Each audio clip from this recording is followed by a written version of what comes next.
আসসালামু আলাইকুম প্রিয় দর্শক, কারবালার রক্তাক্ত না জানা ইতিহাস আজকের এই ভিডিওতে আপনারা জানতে পারবেন কিভাবে ইয়াজিদ হুসাইন রাদিয়াল্লাহু তাআলাকে হত্যা করে।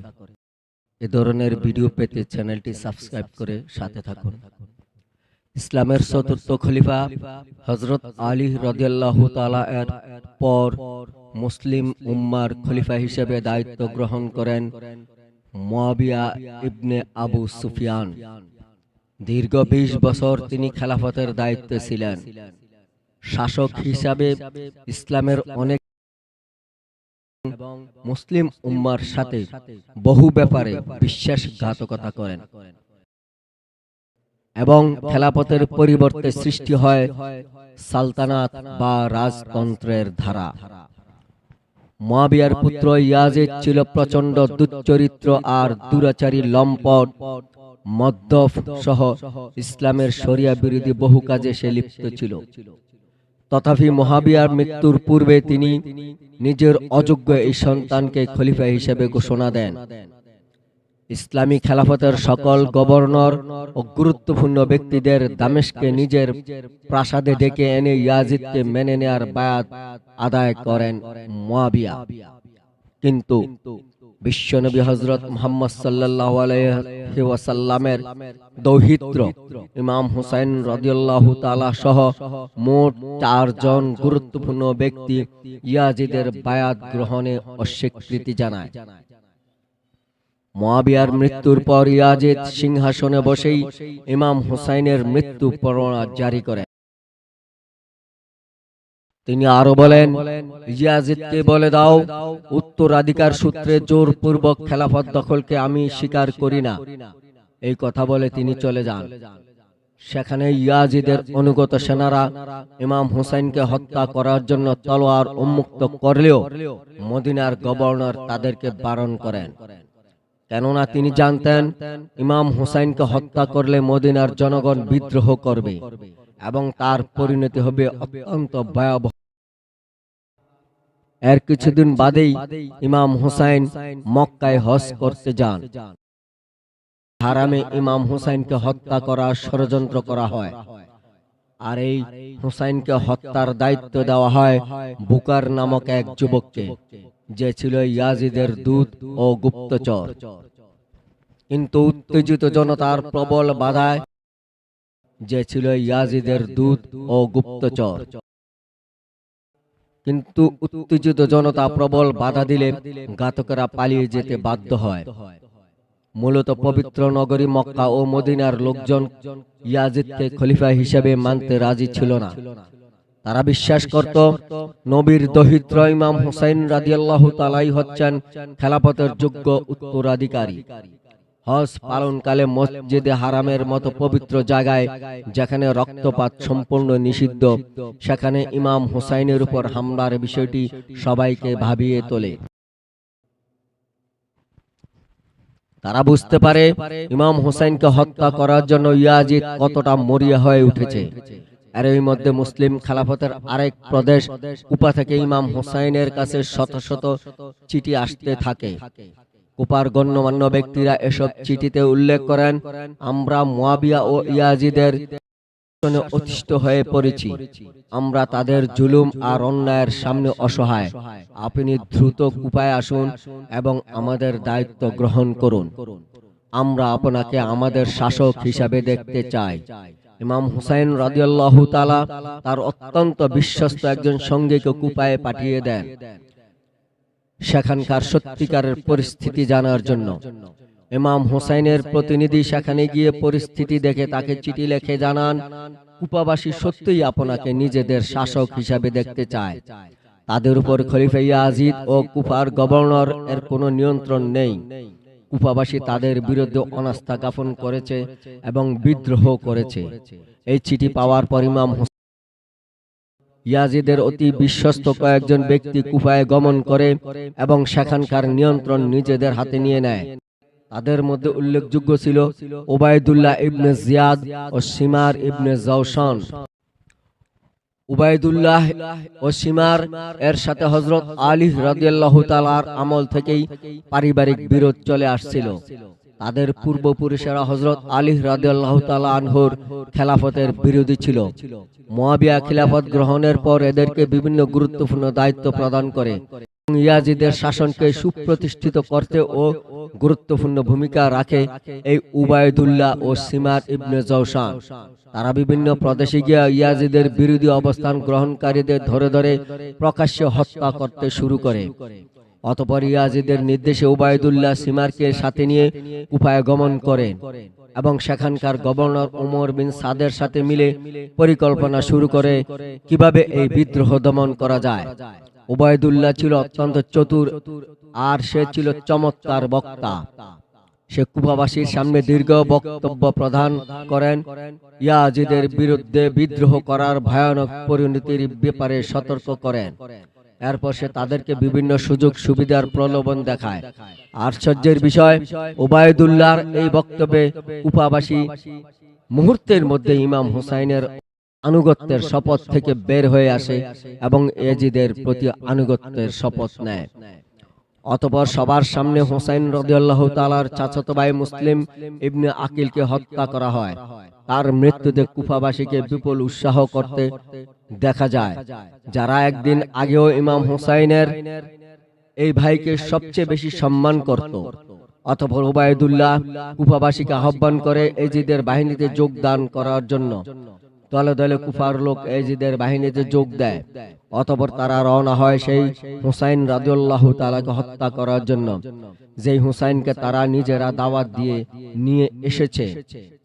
আর সেই সেনাবাহিনী পরিচালনার দায়িত্ব দেওয়া হয় হুর ইবনে ইয়াজিদ তামিমি নামে এক ব্যক্তিকে, যিনি ছিলেন খেলাফতের প্রতি আনুগত্য ও বিশ্বস্ত এক ওয়ারসিয়ান যোদ্ধা। তিনি জানতেন ইমাম হুসাইন বিশাল বাহিনী নিয়ে এসেছে, কিন্তু বাস্তবে তিনি দেখতে পান ইমাম হুসাইনের সঙ্গী সাথী মাত্র ৭২ জন। তিনি ইয়াজিদের প্রতিনিধি উবাইদুল্লাহর নির্দেশে ইমাম হুসাইন রাদিয়াল্লাহু তাআলার পথ অবরোধ করে এবং কারবালার প্রান্তরে তাদেরকে অবরুদ্ধ করে রাখে। তাছাড়া তিনি ফোরাত নদীর পানি আটকে দেন এবং হুসাইন রাদিয়াল্লাহু তাআলার সঙ্গীদের জন্য ফোরাতের পানি নিষিদ্ধ করে দেন। এই নিষেধাজ্ঞা উপেক্ষা করে হুসাইন রাদিয়াল্লাহু তাআলা তার তাবু থেকে কেউ যেন ফোরাত নদীর পানি নিতে না পারে, সেজন্য একদল পাহারাদার মোতায়েন করা হয়। উবাইদুল্লাহর নির্দেশে তিনি এই কাজ করেছিলেন, যেন ইমাম হুসাইন ও তার সঙ্গীরা পানির যন্ত্রণায় মৃত্যু মুখে পতিত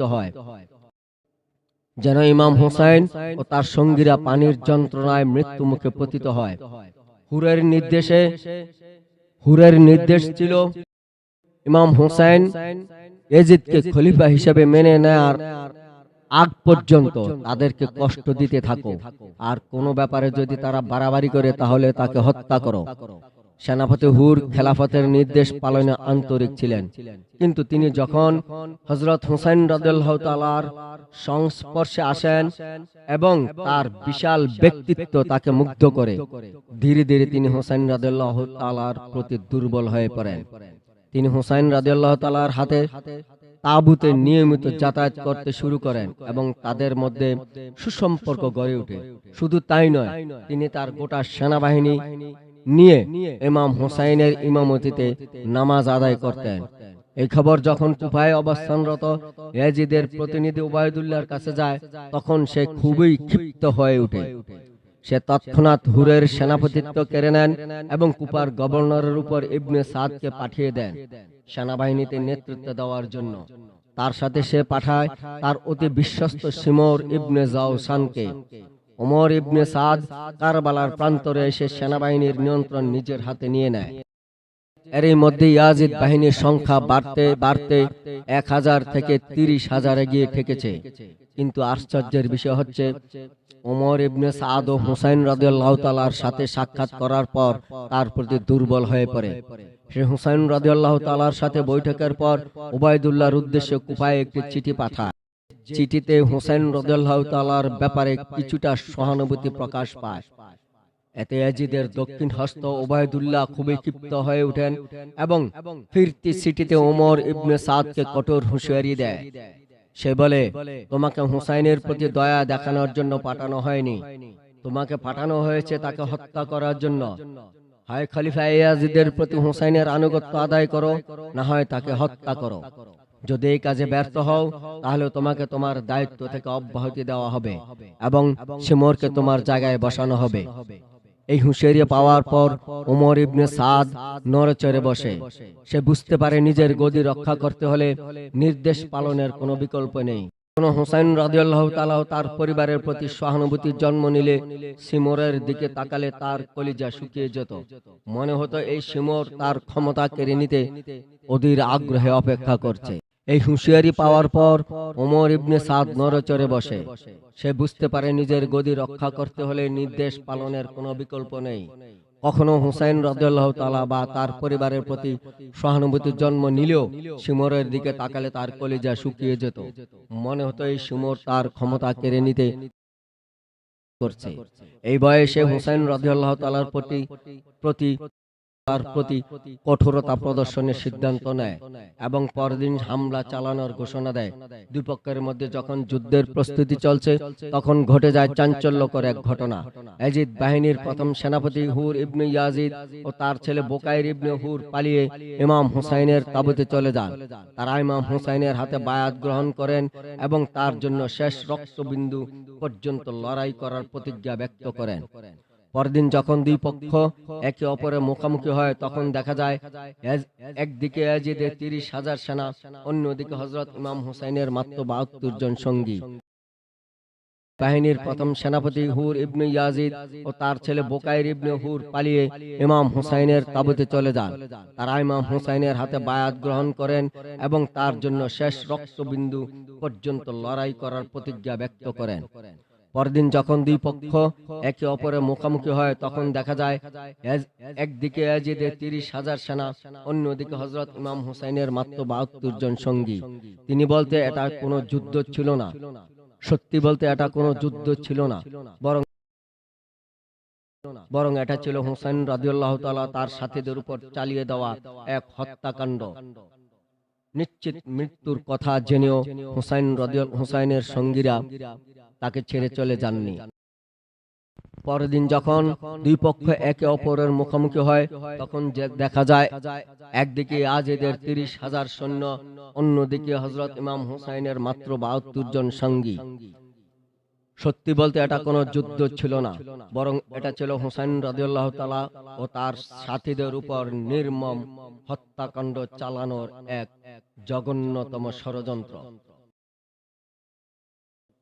নিশ্চিত মৃত্যুর কথা জেনেও হুসাইনের সঙ্গীরা তাকে ছেড়ে চলে যাননি।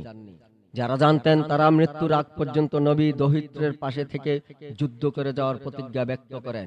ইমাম হুসাইন তাদেরকে অনুরোধ করে বলেন, তোমরা রাতের অন্ধকারে ফুরাত নদীর পার হয়ে চলে যাও। আমার একার জন্য সবার জীবন বিপন্ন করার কোনো মানে হয় না, কেননা তোমরা জীবন দিয়েও আমাকে রক্ষা করতে পারবে না। তারা জিজ্ঞেস করেন, নবীর দহিত্র কি আমাদের উপর থেকে আস্থা হারিয়ে ফেলেছেন? এরপর ইমাম হুসাইনের আর কিছুই বলার থাকে না।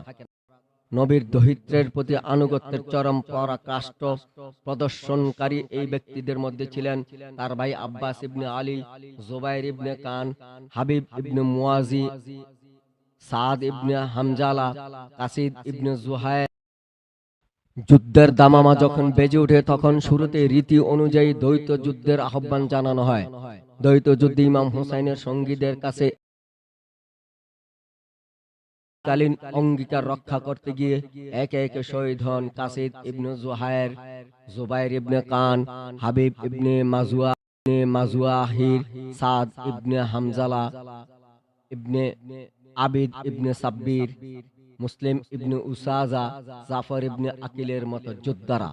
শাহাদাতের এই যাত্রায় তাদের সঙ্গী হন হুর ইবনে ইয়াজিদ তামিমি, যিনি ছিলেন ইয়াজিদ বাহিনীর প্রথম সেনাপতি।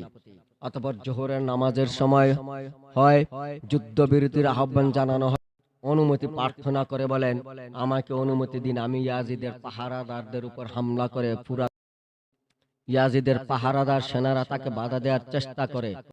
তিনি যখন ফুরাতের স্বচ্ছ পানি নিয়ে ফিরে আসছিলেন, তখন দূর থেকে ছুড়ে ইয়াজিদের সেনারা। তীরে বিদ্ধ হয়ে দুর্বল হয়ে পড়েন আব্বাস ইবনে আলী রাদিয়াল্লাহু তাআলা।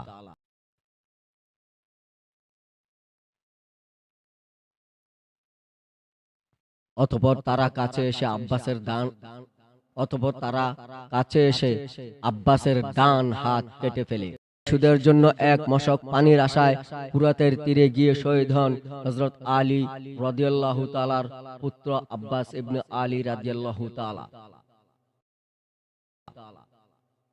প্রিয় ভাইয়ের মৃত্যুর পর হুসাইন রাদিয়াল্লাহু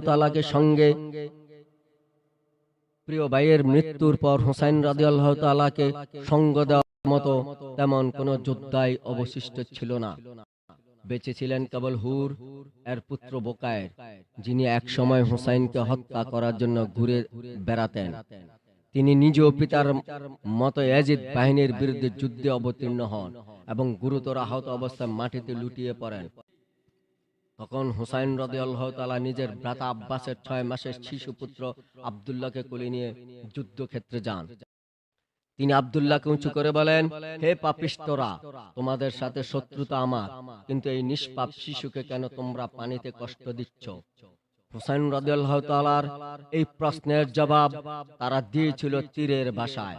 মুহূর্তেই একটি তীর এসে বিদ্ধ করে শিশু আব্দুল্লাহর বুক। অতঃপর তারা একযোগে ঝাঁপিয়ে পড়ে হুসাইন রাদিয়াল্লাহু তাআলার উপর। নবীর দহিত্রের শেষ নিঃশ্বাস থাকা পর্যন্ত বীর বিক্রমে যুদ্ধ করে যান ইয়াজিদ বাহিনীর বিরুদ্ধে। আর এভাবেই কারবালার ময়দানে শহীদ হন নবীজির নয়নমণি, নবীজির কলিজার টুকরা ইমাম হুসাইন রাদিয়াল্লাহু তাআলা আনহু। তার এই শাহাদাতের সাক্ষী হয় অভিশপ্ত কারবালার প্রান্তর, আর সাক্ষী হয় হাত গুটিয়ে নেওয়া ফুরাত নদী, আর সাক্ষী হয় মৃত্যু যন্ত্রণায় কাতর বোকায়ের ইবনে হুর, আর সাক্ষী হয় সেই শ্বেত ঘোড়া যা বহন করেছিল ইমাম হুসাইন রাদিয়াল্লাহু তাআলা আনহুকে।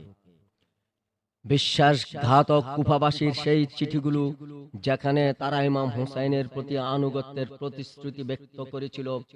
এই ঘটনার কিছুকাল পর হযরত ওমর রাদিয়াল্লাহু তাআলা আনহুর পুত্র আব্দুল্লাহকে এক কুফাবাসী জিজ্ঞাসা করেছিল, মশা মারার ফতোয়া কি?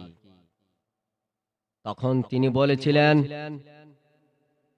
এরা আমার কাছে মশা মারার জায়েজ কি না জায়েজ সেই বিষয়ে জানতে চায়, অথচ কিছুকাল আগেই তারা হত্যা করেছে নবী মুহাম্মদ সাল্লাল্লাহু আলাইহি ওয়াসাল্লামের প্রিয় কলিজার টুকরা নাতি হুসাইন রাদিয়াল্লাহু তাআলা আনহুকে।